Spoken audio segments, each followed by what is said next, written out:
Selamat menjamu selera. Rasakan. Dah tak puasa maki-maki orang. Ini baru azab dunia tau. Belum azab neraka lagi.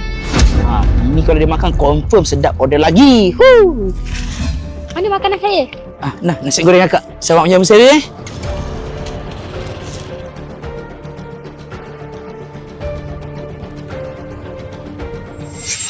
Oh, sebab tu pakcik tak bagi dia makanan tu.